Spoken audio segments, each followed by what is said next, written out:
Hello friends, welcome to my YouTube channel. Friends, जो लोग नए नए ब्लॉगिंग शुरू करते हैं या ब्लॉगिंग शुरू कर चुके होते हैं, उन सबकी जो सबसे पहले प्रॉब्लम आती है, जो बहुत सारे लोग क्वेश्चन करते हैं कि उनको अपनी साइट पे ट्रैफिक कैसे बढ़ाना है। मतलब बहुत सारे लोग मुझे कमेंट करते हैं, इंस्टाग्राम पे कमेंट करते हैं, यूट्यूब पे भी कमेंट करते हैं कि मुझे आप ये बताइए कि हम अपनी वेबसाइट पे ट्रैफिक कैसे बढ़ाएं। तो आज के इस वीडियो में मैं आपको बताने वाली हूँ कि आप अपने ब्लॉग पर ट्रैफिक कैसे बढ़ा सकते हैं। अगर आपका ब्लॉग नया है, पुराना हो चुका है, ट्रैफिक नहीं आ रहा है, तो वो कौन कौन से मेथड है जिनके जरिए आप अपना जो ब्लॉग का ट्रैफिक है वो बढ़ा सकते हैं। ब्लॉग पर ट्रैफिक बहुत ज्यादा इंपॉर्टेंट होता है, क्योंकि अगर ब्लॉग पर ट्रैफिक नहीं होगा तो आपको जल्दी से जल्दी एडसेंस नहीं मिलता है, और अगर बाई चांस एडसेंस मिल भी गया तो भी ट्रैफिक ना होने पर आपको अर्निंग बिल्कुल भी नहीं होगी। तो एडसेंस का कोई फायदा नहीं होगा वहां पर, क्योंकि जब तक ट्रैफिक नहीं होगा, लोग आपके वेबसाइट पे आएंगे नहीं, क्लिक्स नहीं करेंगे, तो आपको इनकम कैसे जनरेट होगी। तो जो ट्रैफिक है वो हमारे ब्लॉग के लिए बहुत ज्यादा इंपॉर्टेंट है। सबसे पहली चीज जो हमें फोकस करनी होती है अपने ब्लॉग पर, वो है ट्रैफिक। तो चलिए मैं आपको बताती हूँ कुछ ऐसे टिप्स एंड ट्रिक्स जिससे आप अपने ब्लॉग्स का ट्रैफिक बढ़ा सकते हैं। तो फ्रेंड्स, इसमें जो सबसे पहला पॉइंट आता है वो ये है कि सबसे पहले आपका जो ब्लॉग का टाइटल है वो एकदम कैची होना चाहिए। मतलब आपके ब्लॉग का टाइटल ऐसा होना चाहिए कि आपके ब्लॉग के टाइटल से ही लोगों को पता लग जाना चाहिए कि आपका जो ब्लॉग है वो किस टॉपिक पर है, या फिर आपका जो ब्लॉग है उस ब्लॉग पे जाने के बाद लोगों को किस टाइप की इन्फॉर्मेशन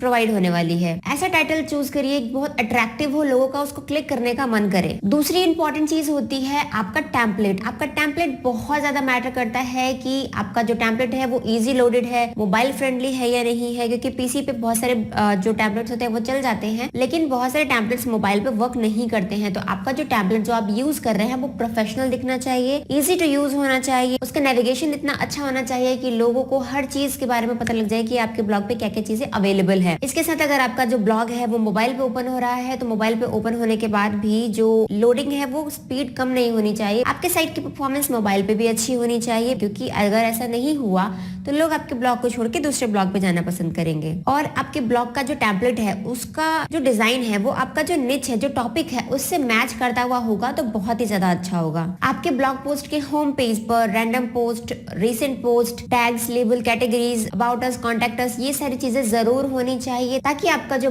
टेम्पलेट है वो प्रोफेशनल दिखे। फ्रेंड्स, बहुत सारे जो ब्लॉगर्स होते हैं वो ब्लॉगिंग शुरू करते हैं blogger.com से, लेकिन अगर आपने blogger.com से भी शुरुआत करी है तो कुछ दिन जब आप उस पर प्रैक्टिस कर लेते हैं, आपको एक्सपीरियंस हो जाता है, तो आप कोशिश करें कि आप एक डोमेन परचेज कर लें, क्योंकि डोमेन परचेज करने के बाद आपकी जो साइट की अथॉरिटी है वो गूगल की नजरों में बिल्ड होती है। उसकी अथॉरिटी बढ़ेगी तो उस पर ट्रैफिक भी आएगा अच्छा खासा, क्योंकि जब अथॉरिटी बढ़ जाती है तो जो गूगल है आपकी वेबसाइट को ज्यादा से ज्यादा लोगों तक पहुंचाता है। डोमेन नेम भी आप ऐसा चूज करें जो आपके टॉपिक से, निच से मैच करता हुआ हो। इसके साथ अपने वेबसाइट पर एक अट्रैक्टिव लोगो जरूर बनाए। आपका लोगो आपके टॉपिक को डिस्क्राइब करता हुआ होना चाहिए कि आपके ब्लॉग पे किस टाइप की इंफॉर्मेशन आप प्रोवाइड कराते हैं। अट्रैक्टिव लोगो रहेगा, आपका डोमेन अट्रैक्टिव रहेगा, आपके टॉपिक्स अट्रैक्टिव रहेंगे, आपका टेम्पलेट अट्रैक्टिव रहेगा, तो लोगों की एंगेजमेंट उस पर बहुत ज्यादा आती है। मैं आपको अपनी साइट का एग्जांपल देती हूँ। मेरी साइट मैंने नॉर्मली डिजाइन करी है, वो बहुत अच्छी, उतनी कह सकते हैं कि मुझे ठीक लगता है, नॉर्मल है वो, पर मेरी साइट पे जो भी कोई आता है वो उस पर बहुत देर टिक के जाता है, क्योंकि उसको मेरा जो साइट का डिजाइन है वो पसंद आता है। और बहुत से ऐसे लोग जो मुझे कमेंट करते हैं, मुझसे क्वेश्चंस पूछते हैं, वो ये जरूर पूछते हैं कि मैंने टेम्पलेट कौन सा यूज किया है। तो जो टेम्पलेट होता है वो बहुत मैटर करता है। उसके साथ साथ आपकी साइट का लोगो भी बहुत ज्यादा मैटर करता है, और उसके साथ अगर आप डोमेन ले लेते हैं आपके टॉपिक से, निच से रिलेटेड, तो वो तो बहुत ही बढ़िया रहेगा आपके लिए। तो आप टेम्पलेट के साथ साथ डोमेन और लोगो पे भी काम कीजिए, वो भी अच्छा रखिए। ये 3 पॉइंट हो गए आपके ब्लॉग के डिजाइन से रिलेटेड। अब जो 4th पॉइंट है, उस पॉइंट में आपको क्या करना है, जब आप आर्टिकल्स लिखते हैं तो आर्टिकल लिखने के लिए आप ऐसे कीवर्ड्स का यूज कीजिए जिसका सर्च वॉल्यूम बहुत ज्यादा हो। सर्च वॉल्यूम ज्यादा और कंपटीशन कम, क्योंकि अगर सर्च वॉल्यूम ज्यादा होगा और कंपटीशन कम होगा तो ऐसे आर्टिकल्स के अंदर, ऐसे ब्लॉग के ऊपर लोग बहुत ज्यादा आते हैं, और ऐसे आर्टिकल बहुत जल्दी रैंक करते हैं जिसका वॉल्यूम बहुत ज्यादा हो लेकिन उसका जो कंपटीशन है वो लो हो। तो आप इस टाइप के कीवर्ड्स का यूज कीजिए। इसके साथ साथ लॉन्ग टेल कीवर्ड यूज कीजिए। हाई सर्च वॉल्यूम कीवर्ड के साथ साथ आपको लॉन्ग टेल कीवर्ड पे काम करना है। अगर आप लॉन्ग टेल कीवर्ड के ऊपर काम करते हैं तो जो लॉन्ग टेल कीवर्ड होते हैं उसमें एक कीवर्ड के अलावा 2-3 कीवर्ड्स यूज हो जाते हैं, तो आप कोशिश करें आपका जो कीवर्ड हो वो लॉन्ग टेल हो और प्रॉपर कीवर्ड रिसर्च करके ही आप आर्टिकल लिखिए। जब आप ब्लॉग लिखते हैं, ब्लॉग का डिस्क्रिप्शन जो होता है, जो मेटा टैग होता है, मेटा टैग डिस्क्रिप्शन होता है, अगर आप ब्लॉगर यूजर हैं तो जो आप साइड में 150 कैरेक्टर्स का आपको कीवर्ड डालने के लिए आता है, वहां पे भी आप लॉन्ग टेल कीवर्ड को यूज कीजिए। इसके साथ अगर आप एक वर्डप्रेस यूजर हैं तो वर्डप्रेस में जब आप ब्लॉग्स लिखते हैं तो नीचे आपने देखा होगा वहां पे मेटा डिस्क्रिप्शन डालने के लिए आता है। तो जो आपका मेटा डिस्क्रिप्शन है उसके अंदर अपने लॉन्ग टेल कीवर्ड्स को यूज जरूर कीजिए, क्योंकि मेटा डिस्क्रिप्शन के बारे में मैं ऑलरेडी वीडियो बना चुकी हूँ और उसके बारे में बता चुकी हूँ कि वो कितना ज्यादा इंपॉर्टेंट है किसी वेबसाइट के लिए। जब आप अपने लॉन्ग टेल कीवर्ड्स को मेटा डिस्क्रिप्शन के अंदर डालते हैं तो उससे साइट का जो रैंकिंग है वो बहुत जल्दी बूस्ट होता है, तो आप ये काम जरूर कीजिए। ब्लॉग पर आर्टिकल लिखने से पहले अगर आप प्रॉपर कीवर्ड रिसर्च करते हैं तो उससे आपका ब्लॉग का ट्रैफिक बहुत जल्दी इंक्रीज होता है। तो आप इस चीज को ध्यान में रख के अपने ब्लॉग के लिए कीवर्ड रिसर्च कीजिए, लॉन्ग टेल कीवर्ड्स का यूज कीजिए और high search volume and low competition keywords के ऊपर काम कीजिए। कीवर्ड रिसर्च करने के लिए आप सबसे अच्छा जो प्लेटफॉर्म है आप गूगल यूज करिए। मैं बार बार बोलती हूँ गूगल के लिए गूगल कीवर्ड प्लानर का यूज कीजिए और जो एचरेफ है, सेमरश है, वो भी आपको फ्री में कुछ कीवर्ड्स को सर्च करने की परमिशन देता है, तो आप उन सब का भी यूज कर सकते हैं। इसके साथ साथ मैंने कीवर्ड रिसर्च के लिए जो टूल्स होते हैं उसके बारे में भी एक वीडियो बना रखा है, तो आप वहां जाकर के भी जो टूल्स हैं उसके बारे में, जो फ्री टूल्स हैं उसके बारे में इंफॉर्मेशन ले सकते हैं। अगर आपको वो वीडियो देखना है तो आप मेरे चैनल पर जाके वो वीडियो देख सकते हैं। मैं ऊपर आई बटन में और नीचे डिस्क्रिप्शन में भी उसका लिंक दे दूंगी, आप वहां से भी वो वाला वीडियो देख सकते हैं। इसके अलावा जो 5th पॉइंट है वो ये है कि आपको इंटरलिंकिंग करनी है अपने आर्टिकल्स के अंदर। इंटरलिंकिंग बहुत ज्यादा इंपॉर्टेंट होता है, क्योंकि अगर आप इंटरलिंकिंग करते हैं तो जो आप आर्टिकल लिख रहे हैं उस आर्टिकल के साथ साथ अगर रिलेटेड आर्टिकल्स किसी इंसान को मिल जाता है तो वो क्या करेगा, आपकी साइट पे बहुत टाइम स्पेंड करेगा। आपने बहुत जगह देखा होगा जब आप कीवर्ड सर्च करते हैं, आपको कोई आर्टिकल दिख जाता है, आप उसके अंदर क्लिक करते हैं और जो टॉप पे होता है जाहिर सी बात है आप उसी को क्लिक करेंगे। तो जब भी आप उसको ओपन करते हैं तो आपने देखा होगा उसके अंदर बहुत सारे जो आप आर्टिकल्स पढ़ रहे होते हैं उस आर्टिकल्स के अलावा कुछ और भी रिलेटेड लिंक डली होती है उस आर्टिकल के अंदर। इंटरलिंकिंग बोलते हैं उसको, कि अपने एक पोस्ट के अंदर आपने अपने किसी दूसरे पोस्ट का लिंक डाला ताकि कोई अगर आपके करंट आर्टिकल को पढ़ रहा है तो अगर दूसरा आर्टिकल भी उसको अच्छा लगता है जिसकी इंटरलिंकिंग की हुई है तो वो उस आर्टिकल को भी जाके पढ़ेगा। इससे आपके ब्लॉग की एंगेजमेंट बढ़ती है, लोग आपके ब्लॉग पे बहुत देर तक रुकते हैं, इससे आपका जो बाउंस रेट है वो भी डिक्रीज होता है। इसके अलावा 6th पॉइंट ये है कि जो भी आपने टेम्पलेट यूज किया है उस टेम्पलेट के साइड में, राइट साइड में कहीं पर भी एक सर्च बॉक्स का ऑप्शन जरूर दीजिए। अगर किसी विजिटर को कोई ऐसा आर्टिकल पढ़ना है जिसकी उसको नीड है और वो बहुत सारे आर्टिकल्स को सर्च नहीं करना चाहता, वो बस कुछ लिमिटेड पोस्ट को सर्च करना चाहता है, तो उसके लिए वो क्या करेगा, वो जो आपके ब्लॉग पे सर्च बॉक्स रहेगा उस सर्च बॉक्स में कीवर्ड टाइप करेगा। टाइप करने के बाद अगर उस कीवर्ड से रिलेटेड आपके ब्लॉग पर आर्टिकल्स हैं तो वो उसे दिख जाएंगे, वो इजीली वहां से उसे पढ़ सकता है। पढ़ने के बाद अगर उसे लगता है कि आर्टिकल इन्फॉर्मेटिव है तो जाहिर सी बात है अगर उसने में आपने इंटरलिंकिंग करी होगी तो वो और आर्टिकल्स भी पढ़ेगा। तो सर्च बॉक्स का ऑप्शन जो है वो भी मैटर करता है आपके ब्लॉग पे विजिटर्स के एंगेजमेंट के लिए, तो अपने ब्लॉग पे आप सर्च बॉक्स का ऑप्शन भी जरूर रखिए। 7th इंपॉर्टेंट पॉइंट ये है कि आपको अपने ऑडियंस के लिए आर्टिकल्स लिखने हैं, ना कि खुद के लिए। कहने का मतलब ये है कि आपको अपने ऑडियंस के अकॉर्डिंग आर्टिकल्स लिखने हैं, उनके डिमांड के ऊपर आर्टिकल लिखने हैं। ये नहीं कि आपको जो मन किया वो आपने बस लिख दिया, ऐसा बिल्कुल भी नहीं करना है आपको। जब आप कुछ आर्टिकल्स लिख लेते हैं आप एक बार नोटिस कीजिए कि आपके किस आर्टिकल पे सबसे ज्यादा व्यूज आ रहे हैं। जिस पे ज्यादा व्यूज हैं समझ लीजिए कि वो ऑडियंस ज्यादा पसंद कर रही है। तो आप जो नेक्स्ट लिखते जाएंगे उसके लास्ट में हमेशा, जैसे मैं वीडियो के लास्ट में बोलती हूँ कि आपको नेक्स्ट वीडियो किस टॉपिक पे चाहिए, उसके लिए आप मुझे कमेंट कीजिए, तो वैसे ही आपको अपने आर्टिकल्स के अंदर करना है कि जो भी आप आर्टिकल्स लिखते हैं उस आर्टिकल के लास्ट में आपको ये बोलना है कि आपको इस आर्टिकल के अलावा और किस टॉपिक पे इंफॉर्मेशन चाहिए उसके बारे में आप अपने व्यूअर से पूछिए, अपने ऑडियंस को पूछिए, वो बताएंगे आपको कमेंट करके, तो उसके ऊपर आप नेक्स्ट जो आर्टिकल है वो लिखिए। और अगर कमेंट्स नहीं आते हैं तो आप व्यूज को नोटिस करके भी आर्टिकल्स लिख सकते हैं। जिस आर्टिकल पे ज्यादा व्यू है इसका मतलब उस आर्टिकल को ऑडियंस ज्यादा पसंद कर रही है, तो वैसे टॉपिक के ऊपर ही आपको बाकी आर्टिकल्स भी लिखने हैं। इसके साथ साथ 8 पॉइंट ये है कि आपको अपने आर्टिकल्स के अंदर अट्रैक्टिव रिलेटेड इमेजेस का यूज करना है। मेरा अट्रैक्टिव कहने का मतलब ये है कि अभी मैं YouTube के लिए वीडियो बना रही हूँ, मेरे जो थंबनेल होते हैं वो बहुत ज्यादा कैची नहीं होते हैं। मुझे कई लोगों ने बोला, मुझे ऑफर भी आते हैं, इंस्टा पे भी ऑफर आते हैं कि मैम आप हमसे थंबनेल बनवा लो, हम आपको बहुत अट्रैक्टिव थंबनेल बना के देंगे। तो जो मेरे थंबनेल है मैं खुद डिजाइन करती हूँ और मैं किसी भी थंबनेल पे एक्स्ट्रा ऑर्डिनरी चीजें नहीं लिखती। जो मैं देती हूँ, जो मैं प्रोवाइड कराती हूँ उसके अंदर इन्फॉर्मेशन बस मैं वही लिखती हूँ।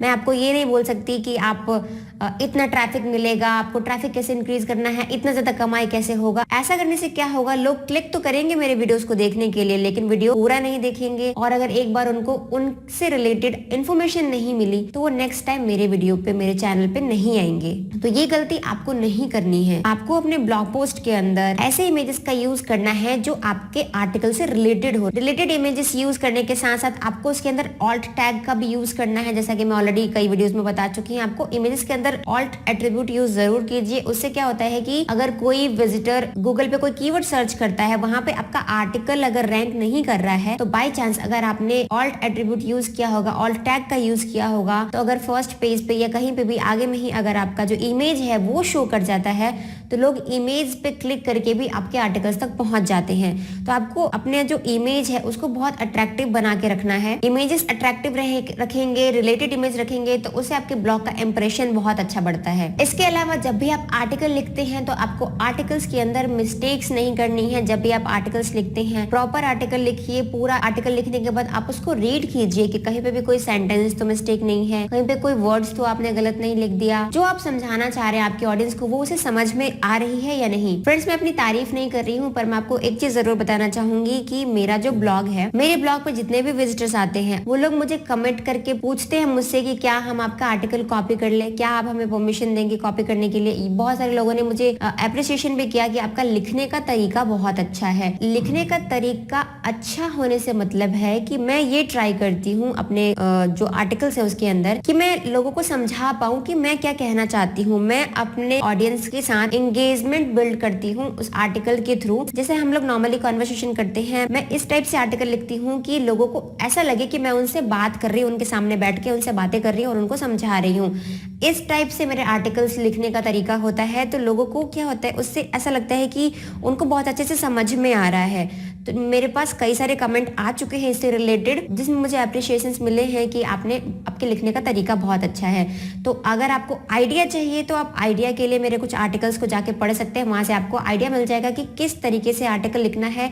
आपके आर्टिकल के लिखने का तरीका जो होता है, उससे भी आपकी ऑडियंस का एंगेजमेंट आपकी साइड पे बहुत अच्छा रहता है। अगर आपके ब्लॉग पे जरा सा भी कोई सा भी मिस्टेक होता है, अगर ऑडियंस को पढ़ने में तकलीफ होती है, तो वो नेक्स्ट टाइम से आपके ब्लॉग पे नहीं आएगा। इसीलिए आपको इस चीज का बहुत ध्यान रखना है कि आप जो भी लिखते हैं आप ऐसा लिखिए कि आपकी ऑडियंस को अच्छे से समझ में आ जाए और उनको पढ़ने में भी अच्छा लगे और वो बार बार आपकी साइट पे आना पसंद करें। नेक्स्ट टिप मेरा ये है कि जब भी आप एक ब्लॉग बनाते हैं, उस ब्लॉग के अंदर आपको एक पुश नोटिफिकेशन को इनेबल करना चाहिए। अगर आप एक पुश नोटिफिकेशन डाल लेते हैं तो उससे होगा ये कि जब भी कोई विजिटर आपके साइट को ओपन करेगा तो उसके सामने एक पॉपअप शो करेगा कि आपको ये सब्सक्राइब करना है या नहीं। तो अगर वो विजिटर उसको सब्सक्राइब कर लेता है तो जब भी आप कोई आर्टिकल पब्लिश करेंगे तो उसके पास नोटिफिकेशन चली जाएगी कि आपने आर्टिकल पब्लिश किया है। अगर उसको पढ़ने का मन होगा तो वो आपका आर्टिकल वहां से पढ़ेगा। इससे आपकी साइट पर ट्रैफिक भी आता रहता है। तो पुश नोटिफिकेशन को अपने ब्लॉग पे जरूर इनेबल कीजिए और इसके साथ आप चाहे तो उसके अंदर लोकेशन भी डाल सकते हैं कि आप किस लोकेशन से अपने ब्लॉग को ऑपरेट कर रहे हैं। ये ऑप्शनल है, आप चाहे तो इसको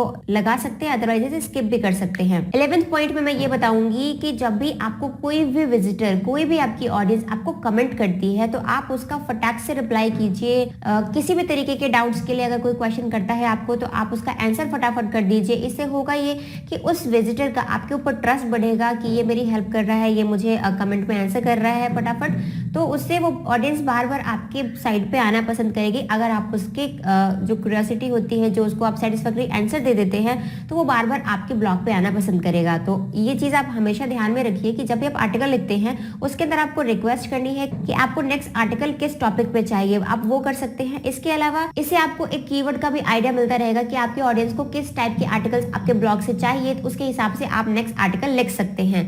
तो क्विक कमेंट आंसरिंग का मेथड फॉलो कीजिए, बहुत अच्छा रिजल्ट मिलेगा आपको इससे। ये बहुत ज्यादा बेनिफिशियल होता है, मैंने भी ट्राई किया है इस मेथड को। जब भी कोई ऑडियंस आपको कमेंट करती है तो आप उसके कमेंट को फटाक से आंसर कर दीजिए। इसके अलावा जो आप अबाउट अस का पेज बनाते हैं, उस अबाउट अस पेज के अंदर आप अपने बारे में पूरी इन्फॉर्मेशन लिखिए कि आप क्या हैं, क्या करते हैं, आपकी एजुकेशन वगैरह सब कुछ अच्छे से अगर आप लिखेंगे, अपने ऑडियंस को अपने साथ एंगेज करेंगे, आपके ऑडियंस का आपके ऊपर ट्रस्ट बढ़ेगा। आप चाहे तो उसमें अपनी फोटो भी लगा सकते हैं। कहने का मतलब ये है कि अपने बारे में आप अबाउट अस पेज में सारी डिटेल लिखिए। आप अपने पेज पे, आप अपने ब्लॉग पे किस तरीके की इन्फॉर्मेशन प्रोवाइड कराने वाले हैं उसके बारे में भी पूरी डिटेल लिख दीजिए। इससे ऑडियंस को एक क्लैरिफाई हो जाएगा कि आपके इस ब्लॉग पे क्या क्या उसे इन्फॉर्मेशन मिलने वाली है, जो वो करंट आर्टिकल पढ़ रहा है उसके अलावा उसे और क्या क्या यहाँ पे मिल सकता है। तो यूजर्स के साथ एंगेजमेंट बनाने के लिए अबाउट अस पेज पे अच्छे से हर चीज के बारे में लिखना भी बहुत जरूरी है। इसके साथ साथ आप अपने अबाउट अस पेज में अपने सोशल मीडिया साइट्स का लिंक डाल सकते हैं, जिससे कि अगर किसी भी ऑडियंस को आपके ब्लॉग को समझने में किसी भी तरीके की कोई प्रॉब्लम आती है तो वो आपको कमेंट कर सके, आपको मैसेज कर सके, आपके साथ कनेक्ट हो सके और अपने प्रॉब्लम्स का सॉल्यूशन पा सके। तो आप ये चीज जरूर कीजिए, अपने सोशल मीडिया साइट्स का लिंक अपने अबाउट अस पेज में जरूर डालिए। नेक्स्ट पॉइंट ये है मेरा कि आप जो भी अपने आर्टिकल्स लिखते हैं उस आर्टिकल को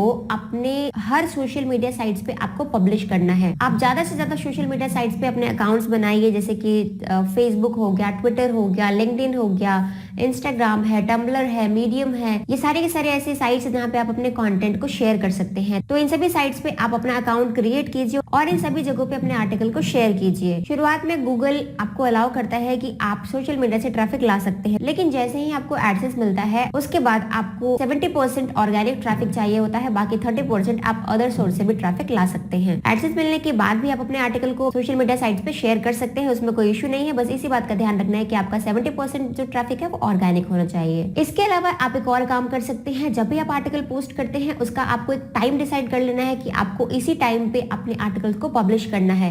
इससे होगा ये कि आपकी जितने भी ऑडियंस है उनको ये पता रहेगा कि इस टाइम पे आपके आर्टिकल पब्लिश होते हैं। अगर आपने आर्टिकल अच्छा लिखा है, आपके आर्टिकल यूजफुल होते हैं, तो वो विजिटर जो होगा वो वेट करेगा आपके आर्टिकल पब्लिश होने का। जैसे ही आप आर्टिकल पब्लिश करते हैं और उसे नोटिफिकेशन चला जाएगा, नोटिफिकेशन जाने के बाद वो आपके आर्टिकल को पढ़ेगा। तो एक टाइम डिसाइड कर लीजिए, जैसे कि मान लिया कि अगर आप सुबह के 10 से 10:30 बजे के बीच में आर्टिकल पब्लिश कर सकते हैं या शाम में कर सकते हैं, जो भी एक हाफ एन आवर का टाइम डिसाइड कर लीजिए कि आपको इतने टाइम में अपने आर्टिकल को पब्लिश करना है।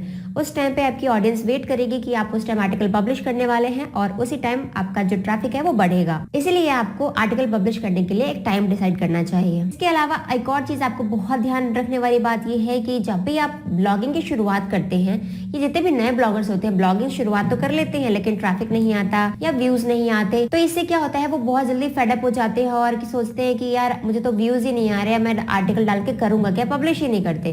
तो ऐसा आपको बिल्कुल भी नहीं करना है। आपको आर्टिकल पब्लिश करने की एक कंटिन्यूटी बना के रखनी है, आपको कंटिन्यू ही आर्टिकल पब्लिश करने हैं। अगर आप डेली आर्टिकल पब्लिश कर सकते हैं तो डेली कीजिए, अगर आप वन डे छोड़ के सेकंड डे आर्टिकल पब्लिश कर सकते हैं तो वैसा कर लीजिए, अगर आप वीक में सिर्फ 2 आर्टिकल पब्लिश कर सकते हैं तो वैसा ही कीजिए। लेकिन कंटिन्यूटी मोस्ट इंपॉर्टेंट है कि जितने दिन का आपको लग रहा है आप स्टार्टिंग में डेज का गैप डिसाइड कर लीजिए। आपके पास जो टाइम है उस टाइम के हिसाब से आपको अपना टाइम डिसाइड करना पड़ेगा कि आप एक वीक में कितने पोस्ट डालने वाले हैं, किस टाइम पोस्ट डालने वाले हैं, वो डिसाइड कर लीजिए। उसके बाद अपने आर्टिकल को पब्लिश कीजिए। इससे क्या होता है कि अगर आप कंटिन्यूटी बना के रखते हैं तो गूगल का जो ट्रस्ट है आपकी वेबसाइट पे अच्छे से बिल्ड हो जाता है और वो आपको एडसेंस इजीली दे देता है। लेकिन वहीं अगर आप ऐसा करते हैं कि आपने आज आर्टिकल डाल दिया, फिर 2 दिन बाद डालेंगे, फिर 10 दिन बाद डालेंगे, तो इससे जो गूगल है वो आपको एडसेंस नहीं देगा, वो आपको लो वैल्यू कंटेंट करके आपको रिजेक्ट कर देगा। इसीलिए सिर्फ डुप्लीकेट कंटेंट से ही नहीं, अगर आप टाइम भी ढंग से मैनेज नहीं करते हैं, कंटिन्यू आर्टिकल भी पब्लिश नहीं करते हैं, तो भी आपको एडसेंस नहीं मिलेगा, लो वैल्यू कंटेंट का एरर आएगा। इसीलिए आप इस चीज को अपने माइंड में बिठा लीजिए कि अगर आपको एडसेंस चाहिए तो आपको आर्टिकल की कंटिन्यूटी मेंटेन करनी पड़ेगी। आर्टिकल पब्लिश करते रहिए, कंटिन्यूटी बनाए रखिए, आपको एडसेंस जरूर से मिल जाएगा। ट्रैफिक बढ़ाने के लिए आप एक और काम कर सकते हैं, आप गेस्ट पोस्टिंग का सहारा ले सकते हैं। बहुत सारी ऐसी वेबसाइट्स हैं जो गेस्ट पोस्टिंग प्रोवाइड करती है अपने साइट पे, यानी कि आप उनकी साइट पे जाके उनके ब्लॉग से रिलेटेड, उनके टॉपिक से रिलेटेड कुछ भी आर्टिकल उनको लिख के देंगे और वो बदले में आपको एक डू फॉलो बैक लिंक उनकी साइट पे देंगे। यानी कि अगर किसी साइट के लिए आप गेस्ट पोस्टिंग लिखते हैं और उनका DAP हाई है और वहां पे अगर आपका साइट का लिंक है तो आप समझ सकते हैं उससे आपकी साइट का भी जो DAP है वो इंक्रीज होगा। तो आप स्टार्टिंग में DAP इंक्रीज करने के लिए और साथ में ट्रैफिक को बढ़ाने के लिए गेस्ट पोस्टिंग भी कर सकते हैं, इसकी मदद ले सकते हैं। ये भी एक बहुत अच्छा ऑप्शन है ट्रैफिक इंक्रीज करने के लिए। इसके अलावा एक और काम कर सकते हैं, जितने भी आपके आर्टिकल है अपने ब्लॉग के अंदर, अपने आर्टिकल के अंदर आपको सोशल शेयर बटन्स का यूज करना है। यानी कि जब भी कोई आर्टिकल आप लिखते हैं, उस आर्टिकल के सबसे टॉप पे लेफ्ट या राइट या सबसे नीचे में आपको सोशल शेयर बटन एनेबल करना है। यानी कि वहां पे आपको ऑप्शन देना है कि आप इस आर्टिकल को, अगर आपको आर्टिकल अच्छा लगा है तो आप इन प्लेटफॉर्म पे आप इसे शेयर कर सकते हैं अपने फ्रेंड्स के साथ। तो इससे ये होगा कि अगर किसी विजिटर को आपका आर्टिकल पसंद आता है तो वो अपने फ्रेंड्स के साथ वहीं से डायरेक्ट शेयर कर सकता है और इससे आपका ट्रैफिक भी इंक्रीज हो सकता है। एक और बहुत इंपॉर्टेंट बात मैं आपको बताना चाहूंगी कि अगर आपने अभी तक अपने साइट को गूगल न्यूज में सबमिट नहीं किया है तो आप अपने साइट को गूगल न्यूज में सबमिट जरूर कीजिए, क्योंकि गूगल न्यूज में अगर आपने अपने वेबसाइट को सबमिट किया है तो इससे आपको प्रॉफिट ये होगा कि अगर आपका आर्टिकल, गूगल को लगता है कि आपका आर्टिकल न्यूज में जाने लायक है तो वो आपके आर्टिकल को न्यूज में स्पेस देगा और वहां से आपका ट्रैफिक भर भर के आएगा। इसके साथ साथ अगर आपको इंडेक्सिंग की प्रॉब्लम आती है तो गूगल न्यूज के अंदर अगर आपका आर्टिकल सबमिटेड है तो आपके जितने भी इंडेक्सिंग की प्रॉब्लम है वो सॉल्व हो जाएगी। मैंने अपने 2-3 सब्सक्राइबर को ये सजेस्ट किया है कि आप अपना जो वेबसाइट है उसको गूगल न्यूज में डालिए। उन्होंने अपना साइट गूगल न्यूज में डाल दिया है, उनसे उनको अप्रूवल भी मिल चुका है। तो आप भी ऐसा कर सकते हैं। गूगल न्यूज का अप्रूवल मिलते ही आपको इंडेक्सिंग की प्रॉब्लम बिल्कुल भी नहीं आने वाली है। इजीली आपका जो आर्टिकल है वो रैंक हो जाएगा। मेरे भी आर्टिकल 1-2 घंटे में ही इंडेक्स हो जाते हैं। मुझे इंडेक्सिंग से रिलेटेड कोई भी इश्यूज नहीं आते हैं क्योंकि मेरा साइट गूगल न्यूज में सबमिटेड है। नेक्स्ट टिप मैं ये कहना चाहूंगी आपको कि आप अपने ब्लॉग से रिलेटेड, अपने टॉपिक से रिलेटेड दूसरे लोगों के ब्लॉग्स को सर्च कीजिए और उनके आर्टिकल्स को पढ़ के उनके आर्टिकल्स के नीचे आप कमेंट कीजिए। और कमेंट भी आपको ऐसा करना है कि आपको अप्रिशिएट करना है किसी को कि आपने जो आर्टिकल लिखा है वो बहुत अच्छा लिखा है। ऐसा कैची सा, इंप्रेसिव सा आपको कमेंट करना है कि लोग देखें आपके आईडी को जाके कि किसने ये पोस्ट किया है, और जब भी कोई आपकी आईडी पे क्लिक करेगा तो सीधा आपकी वेबसाइट ओपन होगी। इसीलिए कमेंटिंग कीजिए अपने रिलेटेड आर्टिकल्स पे, ब्लॉग्स पे। ये भी ट्रैफिक बढ़ाने का एक बहुत ही अच्छा तरीका है। इसके साथ साथ आप क्रॉस प्रमोशन का भी सहारा ले सकते हैं। आपने यूट्यूब पे सुना होगा, बहुत सारे लोग क्रॉस प्रमोशन की बातें करते हैं। क्रॉस प्रमोशन का मतलब होता है कि मैं तुम्हारे ब्लॉग को प्रमोट करूं, तुम मेरे ब्लॉग को प्रमोट करो। यानी कि आपके ब्लॉग पे किसी और ब्लॉग का और किसी और के ब्लॉग पे आपके ब्लॉग का लिंक, ये आजकल लोग बहुत ज्यादा कर रहे हैं। जो भी यूट्यूब पे भी आजकल ये बहुत ज्यादा हो रहा है और ब्लॉगिंग की लाइन में भी बहुत ज्यादा हो रहा है। तो आप इस ऑप्शन को भी सिलेक्ट कर सकते हैं ट्रैफिक इंक्रीज करने के लिए। अगर किसी साइट का डीएपीए इंक्रीज रहता है, हाई रहता है, उसका ट्रैफिक अच्छा रहता है, तो जाहिर सी बात है अगर आपके वेबसाइट का लिंक उसकी साइट पर होगा तो वहां से आपको ट्रैफिक ड्राइव होने के बहुत ज्यादा चांसेस हैं। इसके अलावा आप एक और काम कर सकते हैं। आपके जो आर्टिकल्स हैं, जो आपका ब्लॉग है, उससे रिलेटेड आपको क्वेश्चन आंसर फॉरम्स ढूंढने हैं। जैसे कोरा हो गया, गूगल क्वेश्चन आंसर हब हो गया, आंसर द पब्लिक है। ऐसी बहुत सारी साइट्स है जहां पे जाकर के आप अपने ब्लॉग के टॉपिक से रिलेटेड क्वेश्चंस को फाइंड कर सकते हैं, उनको आंसर कर सकते हैं और वहां पे अपने वेबसाइट का लिंक छोड़ सकते हैं। इस टॉपिक से रिलेटेड मैंने एक आर्टिकल लिखा हुआ है। मैंने 6 कंटेंट शेयरिंग वेबसाइट्स के बारे में बताया हुआ है जहां पे आप क्वेश्चन का आंसर देकर के अपने कंटेंट को शेयर कर सकते हैं। तो मैं उस वाले आर्टिकल का लिंक भी आपको वीडियो के डिस्क्रिप्शन में दे दूंगी। वहां से जाके आप वो वाला आर्टिकल पढ़ करके उन साइट्स पे अपने आर्टिकल्स को पब्लिश करके भी ट्रैफिक ड्राइव करवा सकते हैं। शुरुआत में आपको मेहनत करनी पड़ेगी फ्रेंड्स, बिना मेहनत के आपको कुछ नहीं होने वाला है। आपको न ट्रैफिक मिलेगा, न एडसेंस मिलेगा, तो आपको सारी चीज करनी पड़ेगी। हमें लगता है कि यार कितना सारा काम बता दिया, इतना सारा हम नहीं कर पाएंगे, पर करना तो पड़ता है। जब तक आप मेहनत नहीं करेंगे आप अर्निंग नहीं कर पाएंगे। जब तक आप मेहनत नहीं करेंगे आप सक्सेस नहीं हो पाएंगे। इसीलिए आपको मेहनत तो करनी पड़ेगी, तभी आप सक्सेस हो सकते हैं। तो फ्रेंड्स, मैंने बहुत सारे ऐसे टिप्स बता दिए हैं जिनको यूज करके अपने ब्लॉग का ट्रैफिक इंक्रीज कर सकते हैं। ऐसा बिल्कुल भी नहीं है कि आपने इन सभी टिप्स को आज से फॉलो करना शुरू किया और कल तक आपका ट्रैफिक इंक्रीज हो गया। ऐसा बिल्कुल भी नहीं होता है। जो भी चीजें होती है वो धीरे धीरे होती है, धीरे धीरे ही आपका ट्रैफिक इंक्रीज होगा। आपको मेहनत कंटिन्यू करना है। अगर आपने आज मेहनत कर दी, 1 महीने बाद आप छोड़ देंगे ब्लॉगिंग, तो ऐसा नहीं होता है। ब्लॉगिंग का मतलब है पेशेंस। आपको पेशेंस रख के ही ब्लॉगिंग करना पड़ेगा।